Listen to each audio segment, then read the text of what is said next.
প্রিয় শিক্ষার্থীবৃন্দ, আসসালামু আলাইকুম। তোমরা সবাই আশা করি ভালো আছো। আমরা আজকে অর্থনীতির দ্বিতীয় পত্র নিয়ে আলোচনা করব। বিষয়বস্তু হলো আমাদের মুদ্রাস্ফীতি। মুদ্রাস্ফীতি নিয়ে এর আগেও আমাদের একটি ক্লাস হয়েছিল। তো মুদ্রাস্ফীতি কিভাবে পরিমাপ করা যায় সর্বশেষ আমরা এই নিয়ে আলোচনা করছিলাম। মুদ্রাস্ফীতি পরিমাপের ক্ষেত্রে আমরা বলেছিলাম যে সূচক সংখ্যা ব্যবহার করে আমরা মুদ্রাস্ফীতি পরিমাপ করতে পারি। মুদ্রাস্ফীতি পরিমাপের ক্ষেত্রে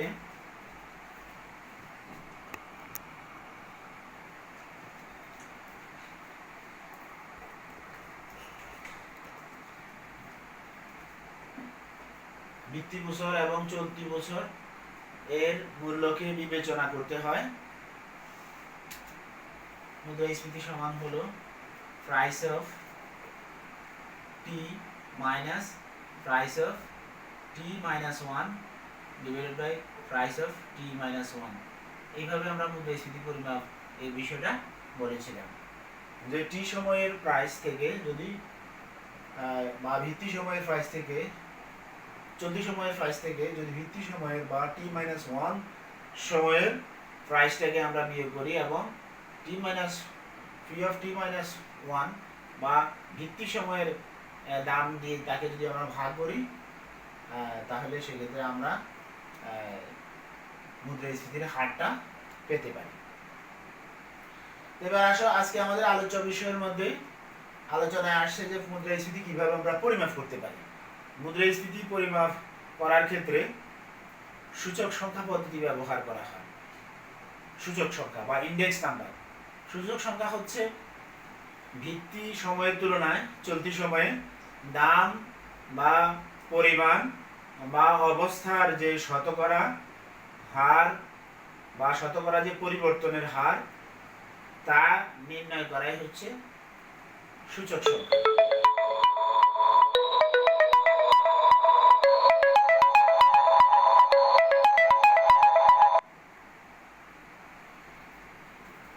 তো সূচক সংখ্যা আমরা কাকে বলে তা দেখি। সূচক সংখ্যা হলো এমন একটি সংখ্যাবাচক গড় পদ্ধতি যা অর্থের মূল্য পরিবর্তন পরিমাপের ক্ষেত্রে ব্যবহার করা হয়ে থাকে।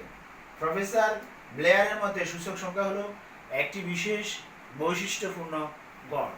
একটি বিশেষ বৈশিষ্ট্যপূর্ণ গড়কে আমরা বলতে পারি সূচক সংখ্যা, অথবা সূচক সংখ্যা হলো একটি সংখ্যাবাচক গড় পদ্ধতি যার মাধ্যমে আমরা ভিত্তি সময়ের তুলনায় চলতি সময়ে কোনো দ্রব্যের মূল্যের পরিবর্তনকে পরিমাপ করতে পারি, অথবা কখনো কখনো আমরা পরিমাণের পরিবর্তনকেও পরিমাপ করতে পারি। যখন মূল্যের পরিবর্তন পরিমাপ করব তখন সেটি হবে দাম সূচক সংখ্যা, আর যখন পরিমাণের পরিবর্তন করব তা হচ্ছে পরিমাণ সূচক সংখ্যা। আমরা মুদ্রাস্ফীতির ক্ষেত্রে সূচক সংখ্যা ব্যবহারের উদ্দেশ্য হচ্ছে যে অর্থের মূল্যের পরিবর্তনটা পরিমাপ করা। সাধারণত যদি মুদ্রাস্ফীতি দেখা যায় তাহলে সেখানে অর্থের যোগান বেড়ে যায়, অর্থের পরিমাণ বেড়ে যায়, আর অর্থের মূল্যটা কমে যায়। কতটুকু কমে শতকরা তা পরিমাপ করার ক্ষেত্রে আমরা সূচক সংখ্যার সাহায্য নিয়ে থাকি। সূচক সংখ্যা যদি আমরা গঠন করতে যাই তাহলে সেক্ষেত্রে যে বিষয়গুলো আমাদের প্রয়োজন হয়, যে কোনো বিষয়ের ক্ষেত্রে, বিশেষ করে আমরা এখানে আলোচনা করছি যে মুদ্রাস্ফীতি পরিমাপের ক্ষেত্রে যখন আমরা সূচক সংখ্যা গঠন করতে চাই তখন আমাদেরকে ভিত্তি সময় বিবেচনা করতে হয়, চলতি সময় বিবেচনা করতে হয়। অর্থাৎ ভিত্তি সময়ের মূল্য, অর্থের মূল্য, চলতি সময়ের অর্থের মূল্য, এগুলোকে আমরা বিবেচনা করতে হয়। আরও কিছু বিষয়বস্তু রয়েছে যেগুলো আমাদের আলোচনা করতে হয় সূচক সংখ্যা গঠন করার ক্ষেত্রে। যেমন ভিত্তি সময় নির্বাচন করতে হবে। ভিত্তি সময় যেমন আমরা 2010 সাল এবং 2020 সাল যদি বিবেচনা করি তাহলে 2010 হবে আমাদের ভিত্তি সময়, এবং চলতি বা হিসাবের যে বছর, প্রথম হচ্ছে ভিত্তি বছর নির্বাচন করব, দ্বিতীয়ত চলতি বছর বা হিসাবের বছর নির্বাচন করব। যেমন এটাকে আমরা ধরতে পারি 2010 সাল এবং চলতি বছর নির্বাচন করতে পারি আমরা 2020 সাল। তারপরে দ্রব্য নির্বাচন করব, যে যে দ্রব্যের ক্ষেত্রে আমরা সূচক সংখ্যা গঠন করতে চাই, অর্থাৎ দ্রব্যের পরিবর্তনটা যদি আমরা বের করতে চাই তাহলে সেক্ষেত্রে ওই দ্রব্যকে বিবেচনায় আনতে হবে। তারপর দ্রব্যের দাম নির্বাচন করতে হবে, দামের শতকরা হিসাব প্রকাশ করতে হয়, দামকে শতকরা হিসাবে নিয়ে আসতে হয় এবং পরবর্তীতে গড় দাম নির্বাচন করতে হয়। এই কর্মকাণ্ডগুলো যখন আমরা সম্পাদন করি তখন সেক্ষেত্রে আমরা সূচক সংখ্যা পেয়ে থাকি। তো সূচক সংখ্যা গঠনের ক্ষেত্রে নরমালি যে সূচক সংখ্যা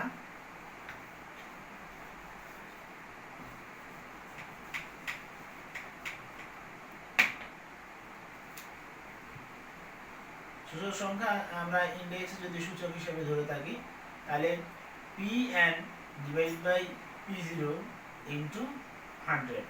সূচক সংখ্যা হলো একটি সংখ্যাবাচক গড় পদ্ধতি অথবা একটি বিশেষ বৈশিষ্ট্যপূর্ণ গড় অথবা এটা একটা আপেক্ষিক বা শতকরা মান।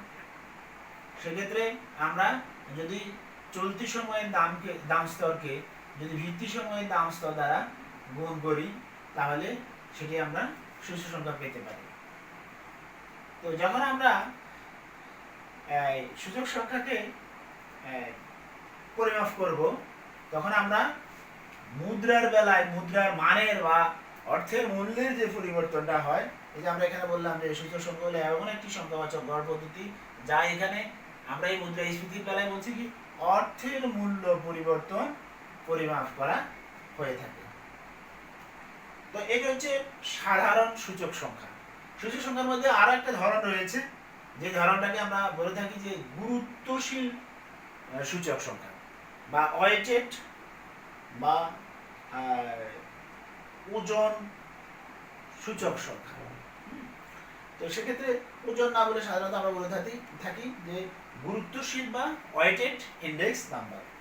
তো সেখানে সকল দ্রব্যের গুরুত্ব বা সকল দ্রব্যের মূল্য সমান গুরুত্ব বহন করে না, সেই কারণে গুরুত্বকে বিবেচনায় এনে কোন দ্রব্যের গুরুত্ব 1, 2, 3, 4, 5 এরকম গুরুত্বের ব্যবধান বা পার্থক্য থাকতে পারে।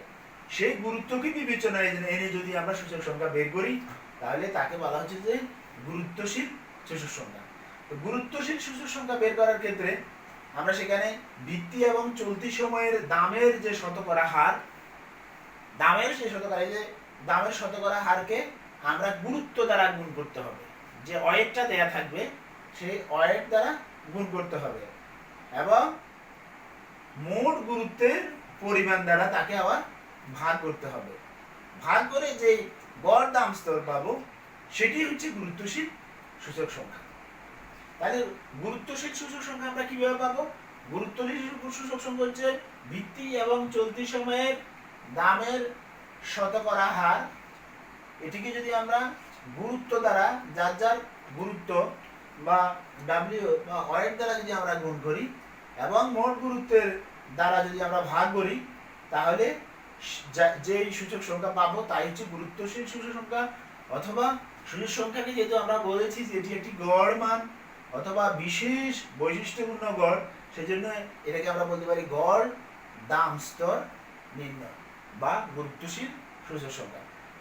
যেমন আমরা জীবনযাত্রার ব্যয় সূচক সংখ্যা যখন আমরা বের করি সেখানে গুরুত্ব ব্যবহার করা হয়ে থাকে, অর্থাৎ ওয়েট। গুরুত্বকে আমরা এখানে ইংরেজিতে ওয়েট বলছি, ওজন বা গুরুত্ব।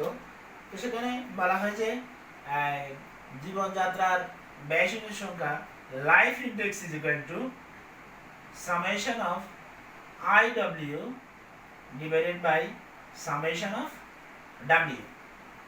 এখন তুমি এখানে জীবনযাত্রার ব্যয় সূচক সংখ্যা, এটিকে আমরা এক ধরনের গুরুত্বশীল সূচক সংখ্যা বা ওয়েটেড ইন্ডেক্স নাম্বার বলতে পারি।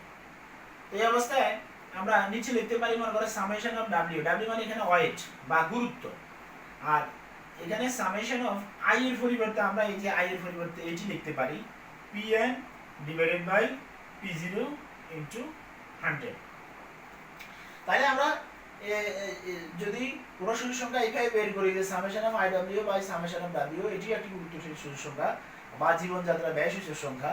অথবা আমরা বলতে পারি যে আই এর পরিবর্তে যদি লেখা যায় summation of P N divided by P zero into 100, আবার ইন্টু কি থাকবে W divided by summation of W, এটি হবে লাইফ ইন্ডেক্স। এই সংখ্যার সাথে আমরা দেখতে পাচ্ছি যে ভিত্তি ও চলতি দামের শতকরা হারকে, শতকরা হারকে যদি এই গুরুত্ব দ্বারা গুণ করা হয়, ওয়েট দ্বারা গুণ করা হয়, এবং মোট গুরুত্ব মানে summation of W means here total wait, এটি দ্বারা যদি আমরা ভাগ করি তাহলে যা পাবো, যে ইন্ডেক্সটা পাবো, যে সূচক সংখ্যাটা পাবো, যেই গড় দাম স্তরটা পাবো, সেটি হচ্ছে আমাদের জীবনযাত্রার ব্যয় সূচক সংখ্যা। এটি এক ধরনের গুরুত্বশীল সূচক সংখ্যা। আর যদি শুধু i = p1 divided by p0 এটি আমরা বলি, তাহলে সেটি সাধারণ সূচক সংখ্যা, গুরুত্বশীল সূচক সংখ্যা না। তো সূচক সংখ্যা ব্যবহার করে আমরা অর্থের মূল্যের যে পরিবর্তন বা শতকরা যে পরিবর্তন, অর্থের মূল্য মুদ্রাস্ফীতি যদি দেখা দেয় তাহলে অর্থের মূল্য সাধারণত কমে যায়। যত শতকরা যত মান কমে যায় তাকে আমরা বলবো যে মুদ্রাস্ফীতি হার এতটুকু হয়েছে।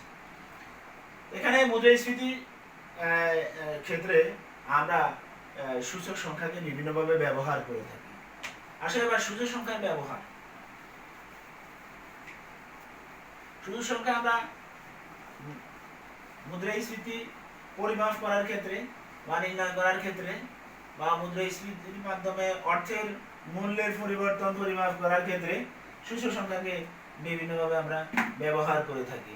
ভোক্তার ক্ষেত্রে ব্যবহার করে থাকি, উৎপাদনের ক্ষেত্রে ব্যবহার করে থাকি। তো সূচক সংখ্যা ব্যবহার মধ্যে প্রথম ব্যবহারটাই হচ্ছে আমাদের সিপিআই, কনজিউমার প্রাইস ইন্ডেক্স বা ভোক্তার দাম সূচক সংখ্যা। সিপিআই ভোক্তার দাম সূচক সংখ্যা। তো এক্ষেত্রে আমরা যদি কোন দ্রব্যের এদিকে যদি আমরা মনে করো প্রোডাক্ট এ, প্রোডাক্ট যদি ধরি এখানে উৎপাদন মনে করো এ বি সি এরকম ভাবে আমরা ধরলাম, কোয়ান্টিটি ধরলাম এখানে, হ্যাঁ, আর এটাকে আমরা কিউ0 ধরলাম, আর ভিত্তি বছরের দামটাকে যদি p0 ধরি, আবার চলতি সময়ের এটা মনে করো 2010 সালের, আমরা এখন সিপিআই নিয়ে আলোচনা করছি, কনজিউমার প্রাইস ইন্ডেক্স, এবং এটা হচ্ছে 2010 সালের। আর যদি 2020 সালের দ্রব্য উৎপাদনের বেলায় কিউএন এবং পিএন এই দুটি বিষয় যদি আমরা নেই, অর্থাৎ 2010 সালের এই দ্রব্য উৎপাদনের পরিমাণ মনে করো এখানে 10, এখানে মনে করো 15, এখানে ধরো 20, এখানে মনে করো 12, এখানে 14, এখানে ধরো 18, আর প্রাইস যদি সেখানে থাকে মনে করো 50, 40, 25, 65, 20, মনে করো 13, এইভাবে যদি আমাদের থাকে তাহলে সেক্ষেত্রে আমরা সিপিআই কিভাবে বের করব? CPI consumer price index, CPI বের করার সময় আমরা এখানে লিখব সামেশন অফ পিএন কিউ0 ডিভাইডেড বাই, এখানে আমরা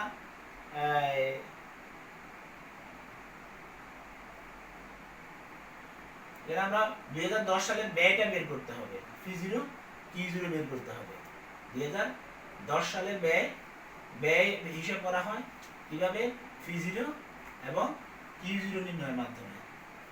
ব্যয় মানে হচ্ছে কি আয়, ব্যয়, P0 এবং Q0।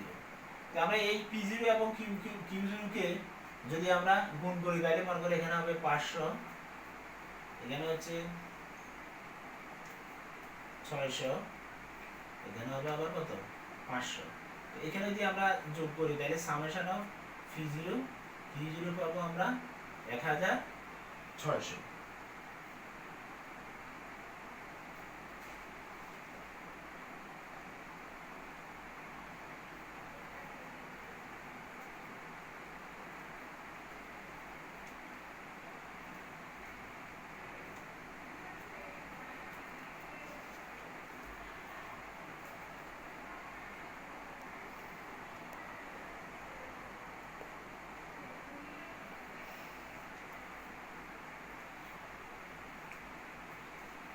এখন মনে করো এখানে আমরা এই যখন সিপিআই বের করব 2010 সালের বা ভিত্তি বছরের Q0 এবং P0 দেওয়া থাকবে, আর 2020 সালের আমরা জানি যে এখানে Q1 এবং PM দুটি মান থাকার কথা।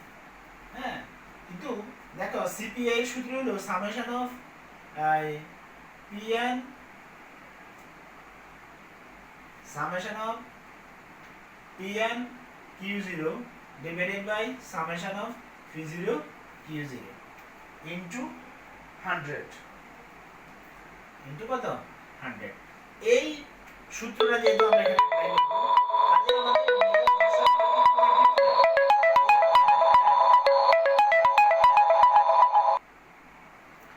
এই কোয়ান্টিটিটা আমাদের তখন দেয়া লাগবে না বা থাকবে না। তাহলে আমরা কি পেলাম যে ভিত্তি বছরের পরিমাণ এবং দাম, এ থেকে আমরা ভিত্তি বছরের ব্যয়টা পেয়ে গেলাম দাম এবং পরিমাণকে গুণ করে। আর এই যে চলতি বছরের দামটা দেয়া আছে আর পরিমাণটা তো আমাদের কাছে আছে, এই যে Q0 এখানে আছে, এখানেও আমরা ব্যয়টা বের করতে পারবো। 2020 সালের ব্যয়টা বের করতে পারবো কিভাবে? এই যে 65 এবং 10 গুণ করলে আমাদের এখানে হবে 650, এখানে 20 এবং 15, এখানে 300, তারপর এখানে আছে কত 13 এবং 20 260। তাহলে এখানে যে ব্যয়টা আসবে, হ্যাঁ, এখানের ব্যয়টা হবে আমাদের কত? এই ব্যয়টা আসবে আমাদের Pn Q0, এই ব্যয়টাকে আমরা ধরবো Pn Q0, আর এখানে ব্যয়টা হচ্ছে P0 Q0, অর্থাৎ ভিত্তির ব্যয় সমান P0 Q0 আর চলতি ব্যয় হচ্ছে এখানে 1210। তাহলে এখানে হবে সামেশন অফ Pn Q0 সমান 1210। তো যখন এই মানটা আমরা এখানে বসিয়ে দিব, নিচে আসবে P0 Q0 সমান 1600, উপরে আসবে Pn Q0 সমান 1210 গুণন 100। তাহলে এখান থেকে আমরা মানটা বের করতে পারবো যে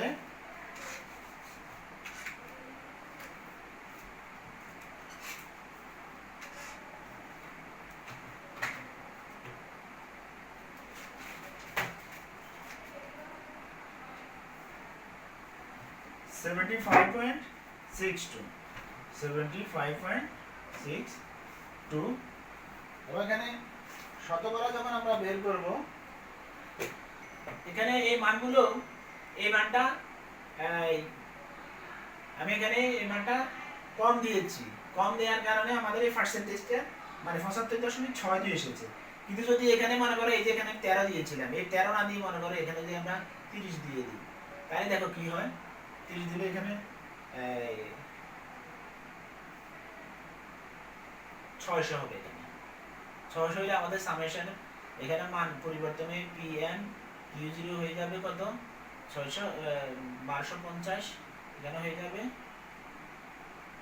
এখানে 30 40 দিয়ে দিই, 40 দিলে 800, তাহলে 800 হবে 1400, 14 দিনে 1750, তখন এখানে হবে 1750। তখন আমরা যদি এখানে মনে করো 1750 উপরে হয়, 1750 গুণন 100 আছে উপরে আবার সমান যা হবে তাকে যদি আমরা ভাগ করি 1600 দ্বারা, তাহলে সেখানে রেজাল্ট আসতেছে 109.37। তো এখানে এখানে আমাদের যে ইনডেক্সটা, সেই ইনডেক্সটা কমেছে। কতটুকু কমেছে?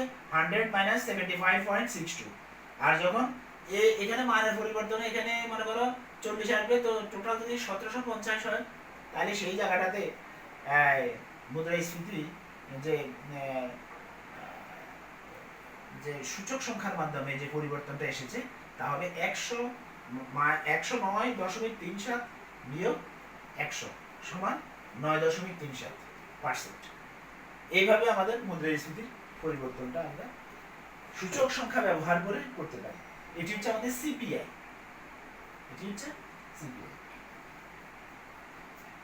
এবার আসো ভোক্তার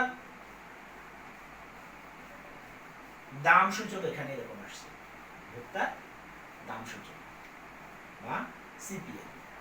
এবার আসো মুদ্রাস্ফীতি সূচক সংখ্যা আর কোন কোন জায়গায় মুদ্রাস্ফীতিতে ব্যবহৃত হয়ে থাকে? PPI, producer price index.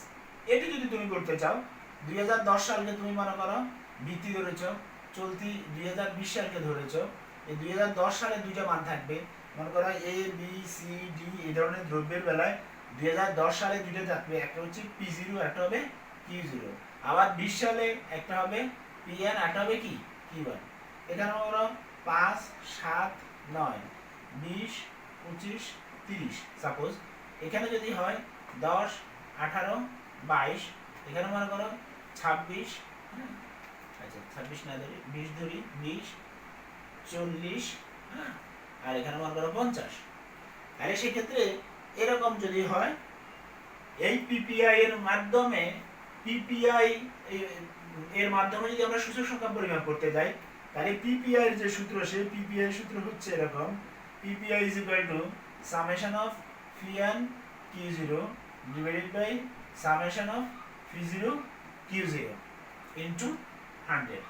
আমরা এর আগে দেখেছি যখন আমরা সিপিআই বের করেছিলাম তখন আমাদের এই Q1 টা ছিল না, থাকবে না, তো সে কারণে আমরা সেখানে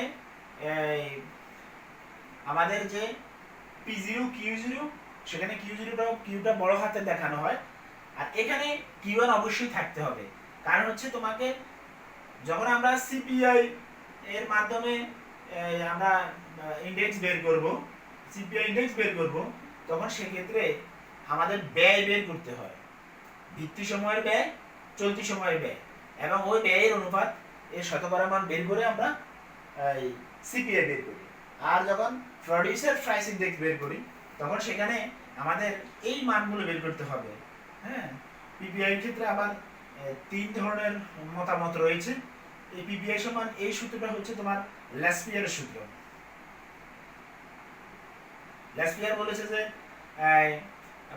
প্রডিউসার প্রাইস ইনডেক্স সমান হবে summation of P1 Q0 divided by summation of P0 Q0 into 100। তো কাজে এই মানটা তোমাকে পাইতে হবে, সেখানে তোমাকে P1 Q0, P1 এই যে P1 এবং এই Q0 এই দুটো গুণ করে এখানে লিখতে হবে P1 Q0। এই একটা মান তুমি এই P1 Q0, এই P1 আর Q0 অর্থাৎ এই দুটোকে গুণ করে করে আমরা এখানে লিখব, লিখে এখানে বের করব যে সামেশন অফ P1 Q0 সমান কত। আরেকটা মান লাগবে আমাদের P0 Q0, আমাদের কাছে যে P0 এগুলো আছে আর Q0 এখানেই আছে, তাহলে এই দুটো পাশাপাশি, যে 5 এবং 20 মনে করো এখানে P0 Q0 100, এভাবে বাকিগুলো যোগ করে আমরা এখানে পাবো সামেশন অফ P1 Q0। পরবর্তীতে এই মানটা যা পাবো এইটা এবং এই মানটা সামেশন বা যোগফল যা পাবো, এই দুটোকে যখন আমরা অনুপাত করব এবং 100 দ্বারা গুণ করব,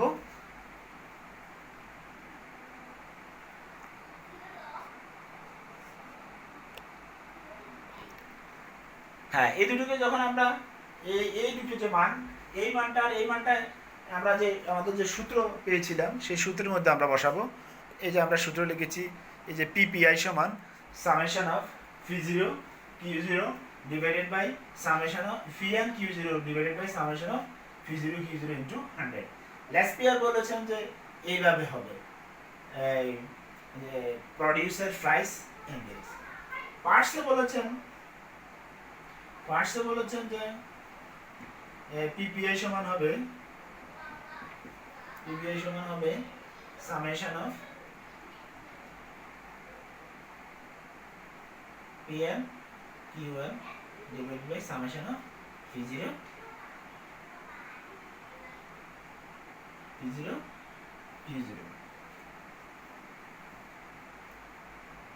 P1 Q1 divided by summation of P0 Qn।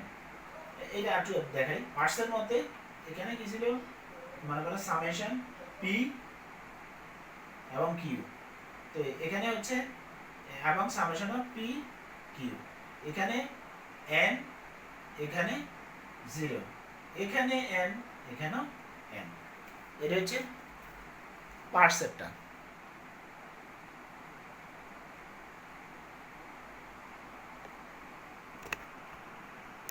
এই যে summation of P1 Q1 divided by summation of P0 Q1, এটা পার্টসের মধ্যে।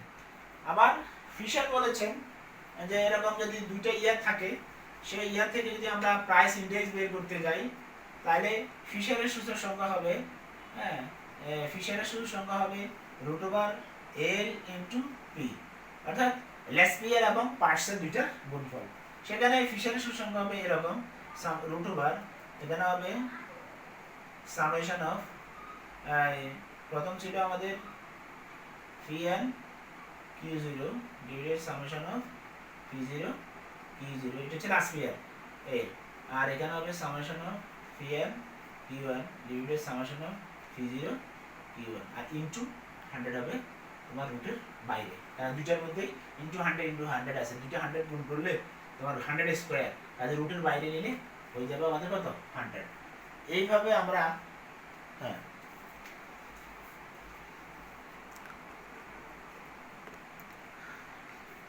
এইভাবে আমরা আমাদের যে ফিশারের সূচক সংখ্যাটা বের করতে পারি। তাহলে পিপিআই আমরা তিন ভাবে বের করতে পারি: প্রডিউসার্স প্রাইস ইনডেক্স, লেসপিয়ারের মতে, পার্টসের মতে এবং ফিশারের মতে। আরো বিভিন্ন ধরন আছে, সেটি এখানে ব্যবহার করা হয় নাই। ডার্বিশ বাউলি, মার্শাল এজওয়ার্থ, ওদেরও এরকম সূচক সংখ্যা রয়েছে। এবার আসো আইপিআই, হ্যাঁ, অথবা এটাকে বলা হয় জিএনপি ডেফলেটর। জিএনপি ডেফলেটর হচ্ছে আর্থিক মজুরি, আর্থিক জিএনপি এবং প্রকৃত জিএনপি, এই দুইয়ের অনুপাতকে বলা হচ্ছে যে জিএনপি ডেফলেটর।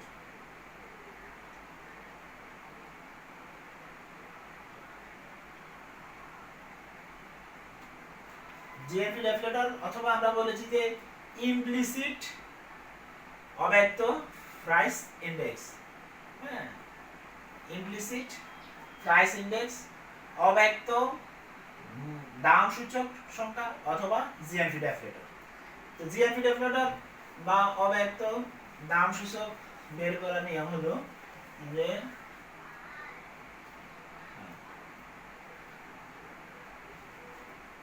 জিএনপি ডেফলেটর সমান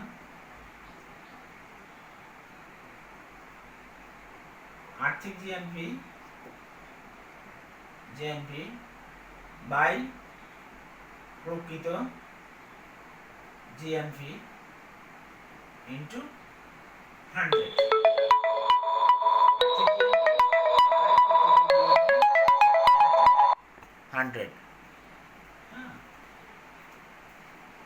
আর্থিক জিএনপি বাই প্রকৃত জিএনপি ইনটু 100।